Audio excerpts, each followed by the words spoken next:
Konnichiwa, mom. This is Abwon, fresh from Disney World. I went on a little vacation, but I knew y'all missed me, so I said I gotta hit them with a review when I come back. This is before you watch spoiler-free reviews, not just movies anymore. I do Netflix, I do TV shows, all that. So today, I'm doing the anime, the popular, mega uber popular anime, Dragon Ball Super. So now's a really good time to actually be a fan of the Dragon Ball franchise, like just to give y'all a little insight. Dragon Ball FighterZ, a 2D 3-on-3 fighting game, came out, killed the Marvel vs. Capcom franchise. That's no easy feat, so that's doing its thing. Dragon Ball Super just finished. The last episode just aired this past Saturday. The people that are watching it on Cartoon Network, you guys got a ways to go. You guys got a ways to go. The movie is going to be released this December, and there's 1,000,001 Dragon Ball mobile games coming out. So right now, Dragon Ball is it basically reclaimed its throne. Anyway, I watch all of these shows, from Crunchyroll, straight from Japan with the subtitles and all of that. I know a lot of y'all don't like reading, but you're doing yourself a huge disservice watching it on Cartoon Network. It's super duper watered down. They edit everything out. They take forever to get to the best sagas. Just get Crunchyroll. It's $3, $4 a month, and just binge watch it. Anyway, Dragon Ball Super. I remember first when it came out and all of these people were coming out yo, the animation is so garbage, this is trash. Yes, the animation was really bad when it first started. And I remember a producer came out basically saying, they didn't have that many animators and they were underpaid and overworked, which is a recipe for disaster in my opinion. But they said, when the series is over and it's released on Blu-ray, all of that's gonna be fixed. When I heard that, I was already committed to the show, so I said, you know what? If we could watch shows like South Park, which isn't even real animation, because American animation just sucks. Let's just be real. If we could watch shows like that, I can watch a really bad drawn Dragon Ball Super because it's still way better than whatever we watch in America. But I wasn't trying to wait until Blu-ray. No. First off, my number one issue with this show is there's outside of the one saga with Goku Black, outside of that one saga, there really aren't any other villains. There's no villains. Okay, let's not include Frieza's Resurrection because that's a movie, and even if you didn't watch the movie, you've probably heard through the grapevine that Frieza comes back. That's the second saga in the show. And then the first saga, the Battle of the Gods, which is another movie, which everybody's heard through the grapevine anyway, that's the first saga. So really, for maybe the first 60 episodes, you're already rewatching things that you've seen in a 90-minute DVD. Another issue I have with this show is that but before you get to some of the main plot lines, there's a lot of filler. They really try to humanize a lot of these characters, which is okay. At the end of the day, it's still an animated show, so it has to be lighthearted. And in Dragon Ball Z, they had episodes where Goku and Piccolo, because they're BFFs now. They go and get their license or whatever. There's an episode in this show where Goku's off training because he's really a deadbeat dad. He doesn't really care about his kids, so he always has somebody else watching his kids for him, and it always usually is Piccolo. So Piccolo is babysitting these kids, his granddaughter. It's just come on, what is this, yo, Miss Doubtfire? Come on, yo. So they have they introduce new universes and new characters. We don't really get new characters outside of the main group that we know that's already established, and they kind of somewhat expand on them, but not really. I'll just go through a few. Krillin, one of the most questionable characters in this show as to even why he's still around, other than the fact that he's Goku's friend. Krillin, what I think they did a fantastic job making him competent, because I'm not gonna lie to you, before you even watch Dragon Ball Super, if you think you're gonna be watching episodes and Goku's just killing everybody, it's not happening. Goku is not the strongest in this show, not even in the slightest. He's not the strongest in this show. So for characters like Krillin, who really don't stand a chance against any of these characters, I feel like what they did with him was really clever. And I think it did well for like a lot of the Krillin fans out there, like wherever y'all at. Gohan, oh God.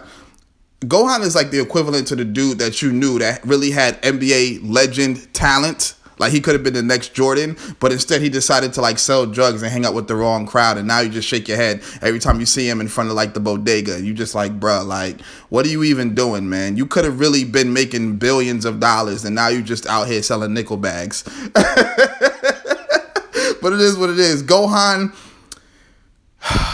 kind of ascends towards the end of the show. He kind of ascends, but he's really not even the Gohan that we thought we were going to see when he destroyed Cell. But it is what it is. And then you have Vegeta.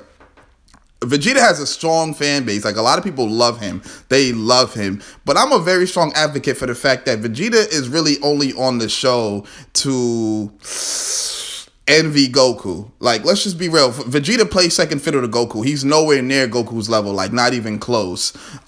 Even in Dragon Ball Z, this guy had to sell his soul because he wanted to be stronger than Goku. And then Goku lied to him to make him feel like he was stronger when he really wasn't. So at this point, it's just like, bro, like, why you like, what are you doing? Like, who are you competing against? You know what I'm saying? Like, you're never going to reach his level. But if you're a Vegeta fan, he definitely shines a lot throughout this show. Like, I'm not going to lie to you. He shines a lot throughout this show. But before, when he was playing second fiddle to Goku, in the grand scheme of Dragon Ball Super and all the other characters, Vegeta is really playing like eighth fiddle. Like, I can't even lie to you. You just gotta watch the show. He's really playing like eighth fiddle. And once the end of once you get towards the end episodes, there's a character that basically reveals themselves as being the next Vegeta, like surpassing Vegeta and the next Dragon Ball Super. I'm not gonna tell you who it is. You just gotta watch it. So at this point, it's like, Vegeta, like, what's going on? And there's a scene in this show, like, Vegeta is so afraid of getting thrashed by this character that the character tells him to make him something to eat, and like Vegeta makes him ramen noodles. And that's when I was like, bro, how the mighty have fallen. Like, you're the Prince of all Saiyans and this is what you're doing. So there are some things that I really do like about this show, because I feel like the show is a lot better than Dragon Ball Z in some aspects. Now, I said some, so before you dislike this video, just hear me out. One, when they get to the major plot lines, they go from point A to point B relatively quickly. No more watching 50 episodes of two characters fighting on a planet that's about to explode in 5 seconds. Like, nah, no more of that. If they're fighting, they get to it, and that's it. If they advance the story, they do what they need to do and keep it moving. Like, they don't extend anything longer than it needs to be. Two, the visuals and the fight scenes and just the fight scenes in general are like incredible. They're intense, and the visuals take it to like another level. They add like CGI to some of the fight scenes and the environments and things like that. Like, it's really, really dope. And the techniques that they have, they don't loop a lot of scenes either. Like in Dragon Ball Z, they'll loop a lot of the fight scenes, or you'll see a character get punched and then they're on the floor like, oh my God, like, he's so strong. And then the other character is standing there talking trash and laughing for like the rest of the episode. That doesn't happen in this. That doesn't happen in Dragon Ball Super, like, at all. They keep it moving. They do what they need to do. They do what they need to do. Also, they've added a lot of female characters, which is a good thing. Dragon Ball Z, I feel like they had, like, outside of Bulma and Chi-Chi, they had like who? Like Android 18, and that really might just be it, I think. But so they've added a lot more female characters in this show, and they all add value to the show. It's not like it's just an animated woman with huge breasts like running on the screen being a ditch the whole time. Like, nah, they all add value to the show. So all of that being said, I feel it's way better than what Dragon Ball Z did. But, you know, it's 2018. Dragon Ball Z was created in, like, what, the 70s, the 80s? Like, that show's old, so I get it. You know what I'm saying? So it's expected. So that's what's up. Now, Trunks, future Trunks. Why do you have blue hair in this show and purple hair in Dragon Ball Z? Like, that is one major inconsistency that I had a major issue with. I just didn't get it. I don't know. Last thing I want to say is this show is called Dragon Ball Super. It really needs to be called Dragon Ball Super Predictable because it really just is super predictable. Like, it is what it is. I feel like the ending to this season, I feel like was a cop out. I predicted it the second the saga even started. I predicted what was gonna happen, and I was right. A lot of people thought, oh no, I don't think so. I was right, like I usually am. I feel like if they really wanted to throw a wrench into it, they would have went a completely different direction and would have left us on a cliffhanger, highly anticipating the second season. So, I mean, I'm eager to see where they go with it, if it does come back, which I think it will. The movie comes out December of 2018. Everybody's talking about who the villain is and things like that. And then the voice actress for Goku came out and said she wants the next season of this show to come out sooner rather than later because Dragon Ball is like rising in popularity, which is like ridiculous because the show's already like mega popular. Well, the franchise is. So it's supposed to come out April of next year. If it does, cool. You know, if not, that's still cool because it is what it is. I got other shows I need to watch anyway. But for people that are on the fence, like, should I watch Dragon Ball Super? Like, Dragon Ball GT is trash. Watch this show. Like, watch this show. The show is 25, 30 minutes. It's supposedly 30 minutes, but I'm going to just be real with you. Outside of the brief intermission in the middle of the episode, and you take out the intro and the outro, this show is really only 12 minutes. But in 12 minutes, it's 12 action-packed minutes. I'm going to give Dragon Ball Super the first season a 7.5. I really wanted to give it an 8, but like I said, everything that I told you about before, I just felt like it just isn't worth it. To me, it's not. I know there's people out there like, yo, it's a 30 out of 10, blah, blah, blah. I'm going to give it a 7.5.